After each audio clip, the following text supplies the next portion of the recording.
Hello, everybody, and welcome to another episode of Box Office Talk. This is the show where I break down what happened at the box office, see if my predictions for the top 5 are correct, and then make predictions for next week's top 5. So let's get right on into it. Last week I predicted that number 1 would be Star Wars: The Last Jedi, number 2 would be Jumanji: Welcome to the Jungle, number 3 would be Pitch Perfect 3, number 4 would be All the Money in the World, and number 5 would be The Greatest Showman. And I only got 3 out of 5 of my predictions right this weekend, but it is a pretty solid way to introduce the new year. The first Box Office Talk episode of the new year, getting a solid 3 out of 5 predictions right. Not too bad. Let's go over number 1, which was Star Wars: The Last Jedi, making $52 million this weekend. Yes, it only had a drop around 26% this weekend. After last weekend's 60 or so percent drop, everyone was really concerned if it was just going to continue to drop like heavily. But this movie on this weekend only had like a 26%, which actually isn't that bad. That adds to a domestic total of $533 million, which is $1 million over Rogue One's total domestic run of 532, which is great for this film. And on the worldwide chart, it is sitting at $1.56 billion, which is amazing because it's Star Wars. Of course, it was going to make this money. Now, when I bring up this next movie, though, I'm not saying that this movie is going to be able to top how much Star Wars has made both worldwide and domestically.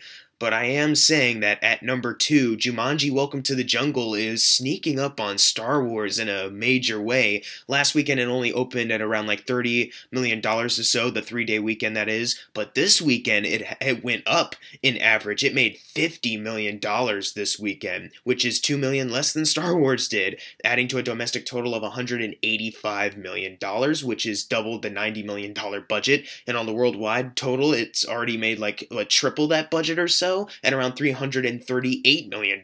Now, of course, these numbers in total, the totals aren't close to what Star Wars is doing, but the weekend run is very close to Star Wars. In fact, I wouldn't be surprised if Jumanji beat out Star Wars next weekend. We'll get to the predictions later, but I'm just saying, if it happens, I won't be surprised. Number 3 is Pitch Perfect 3, making $16 million, adding to a domestic total of $67 million, and on the worldwide chart, it is already at $96 million. So you take that $45 million budget and double it, they've already made $6 million more than their doubling point worldwide, so that's pretty good for this film. Still not as big of a success as the second movie was, but it's still like getting up there in numbers over the holiday weekend, so which of course everyone kind of assumed that more people would see it as the holidays continued. So good for this movie, but I haven't seen it and I have nothing else to say about it. So moving on to number 4, which is The Greatest Showman, making $15 million, also going up in averages, making in a total $54 million, and on the worldwide chart it is sitting at $89 million.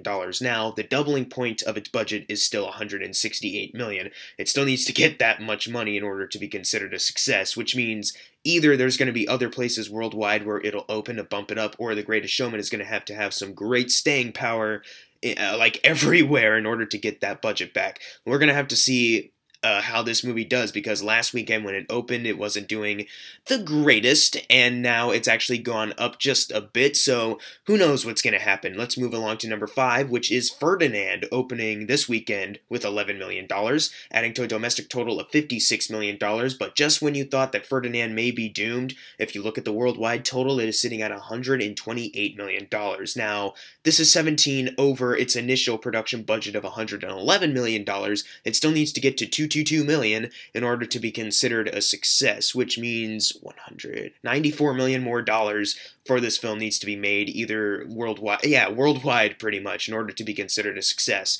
But since last weekend the worldwide numbers weren't that big at all, and it like went up pretty drastically this weekend, maybe Ferdinand also has some staying power as well. Who knows? We're just gonna have to wait and see on that one, because it probably will be here next weekend. Like, there isn't really that much coming out anyways. Number 6, however, is Coco, a movie that we finally don't have to like sit and speculate like what's it gonna do next weekend. Like, we kind of already know it's doing well. It made $7 million this weekend, adding to a domestic total of $182 million, and on the worldwide chart it is sitting at $541 million, which I couldn't be happier with. Of course, if you've seen my best list, you know how much I love this movie. So let's move along to something new to talk about, which is number 7, All the Money in the World, which really doesn't have all the money in the world, because this weekend it only made $5.6 million, adding to a domestic total of $14 million, because it's been unlimited for a while. And unfortunately, the budget is $50 million, which means they gotta kind of get to $100 million in order to be considered a success. And if you try to argue like, oh, it's because of the reshoots, that's why it was more expensive. Well, not really, because that was only like $10 million in reshoots, so they'd still kind of be in the same predicament of having to get to like the doubling point of $40 million on a budget. This movie, maybe it'll get more attention if Christopher Plummer is nominated for an Oscar and more people want to go see his performance in this. I'm not really sure. I don't really see this movie staying around for too long anyways, which is kind of a bummer because I did think it was a good movie, but it's obviously, in my opinion, not that good enough to where this isn't like a huge upsetment for me, I guess. Just, it was kind of predictable because it's just another one of those movies. Kind of like the number 8 film, except the number 8 film has more staying power, I guess. Darkest Hour is the film, making $5.4 million, adding to a domestic total of $20 million, and on the worldwide chart it is at $25 million. Now the budget is still $30 million, and it needs to get to $60 million in order to be considered a success, but Gary Oldman's going to be nominated for this thing, so this movie still probably will have a chance at the box office. Really, who really knows with a lot of these films? Over the holidays, it gets really tricky to know what's gonna bomb or what's doing pretty well, you know, so, and especially if they're Oscar movies, so a lot of this is just waiting to see what happens. However, I'm pretty sure about this though. Number 9 is not doing very well. Downsizing, making $4 million, adding to a domestic total of $18 million. Still on a budget of $68 million, no worldwide total to be found. I think it's safe to say that this movie is a flop, which is unfortunate for Matt Damon. He's had a pretty bad year as far as films go. This and The Great Wall wasn't very good. I'm trying to remember if he had any other. Suburbicon didn't do too well either. And then you have also number 10, which I think it's safe to say is also a bomb. Father Figures, making $3 million, adding to a domestic total of $14 million on a budget of $25. Needed to get to $50 in order to be considered a success.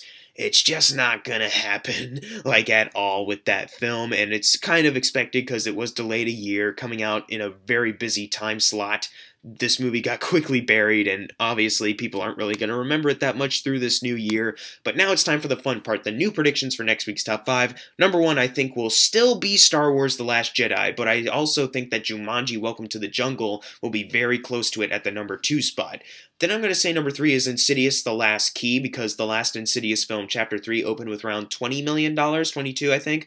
So I think this movie will have a chance, even if it is a January horror film release. Number 4, I think, will be Pitch Perfect 3, and number 5, I think, will be The Greatest Showman. But what are your predictions for next week's Top 5? Leave it in the comments below, and if you got your predictions right for this week, you're going to get a shout out right now. Unless you didn't get it right, then I'm sorry. And as always, thank you guys for watching. Make sure to subscribe. I'm Jackson Fulcher. See you guys next time.